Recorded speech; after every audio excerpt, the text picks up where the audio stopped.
Hey guys, Ben Pakulski again from the MI40 gym in downtown Tampa. Today I want to talk about tension versus load. And I know a lot of you guys hear me talk about tension all the time, and tension is key, tension is king. But why? Have you ever sat down to think about it, or have I ever explained it to you?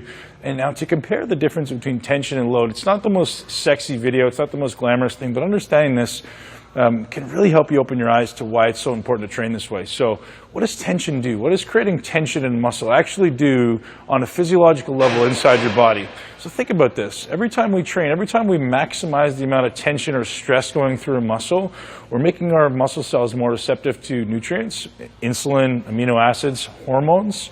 We're creating a systemic hormonal response within your entire body. When you're just moving load, there's a difference, because what your body is doing is generating momentum or inertia, and the weight is effectively floating through space. So any of you science geeks out there, you guys are well familiar with inertia and momentum. It's a matter of creating an accelerative force, and the weight literally floats, and then you catch it again at the bottom. So at the bottom, the weight actually weighs more because we're catching it with this accelerative force. But throughout the range, there's literally zero tension. It's literally floating. So if I had a weight in my hand, a 5-pound weight or a 10-pound weight, and I threw it up in the air, it would literally be the same thing that most people are doing when they train. They throw it, and they catch it again at the bottom. So one, you're predisposing yourself to a heck of a lot more likelihood of injury because you're catching an accelerating object coming down on you, which is a lot of people tend to hurt themselves. But you're losing all this potential opportunity to generate tension in a muscle. And tension is the currency for growth, right? If we can make a muscle contract more under load through its entire contractile range, we get all of these muscle fibers now being more receptive to nutrients, being more receptive to insulin, amino acids, hormones. But whereas if we're just training in one little part of the range, not every muscle fiber is going to be contracting. So if you imagine one muscle fiber looking like this, that's the one muscle fiber that's fully lengthened range.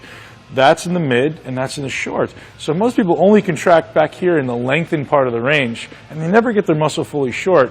And it's been a lot of research done that suggests a 30% greater neural output in the really shortened position. So if your muscles have to work that much harder to get a muscle really, really short, you'll find a lot of you guys, especially for your weak body part, it's actually really hard to get a muscle really short. It kind of like takes work, or your contraction flutters. It's not very good because your nervous system isn't trained in that position, which is what, guess what? If you're not trained in that position, it's probably your greatest opportunity for progress, right? We're only as strong as our weakest link.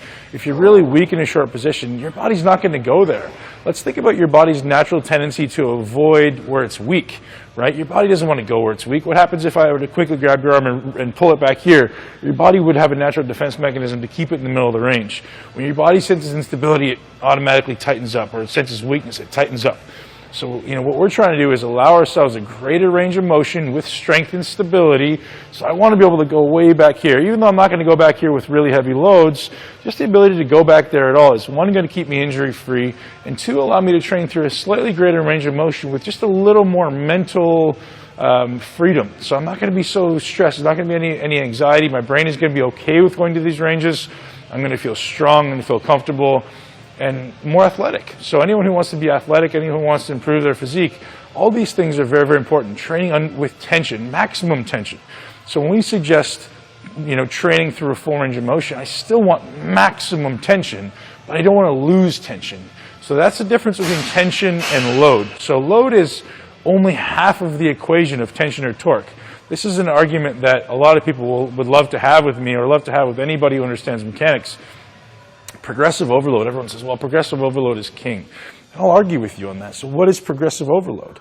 Progressive overload is, in most people's eyes, improving or increasing the amount of weight on a bar. And I'll tell you, that's bullshit. Increasing the amount of weight on a bar or a dumbbell is bullshit when it comes to hypertrophy, unless your form stays exactly the same. And in most people, as soon as you put a little more weight on the bar, guess what happens? Or a little more weight on the dumbbell, guess what happens? The form changes. And that's a huge influencing factor on the amount of tension or torque going through that muscle.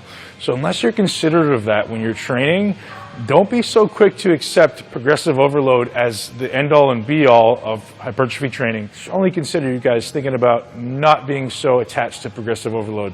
Ben Pakulski out.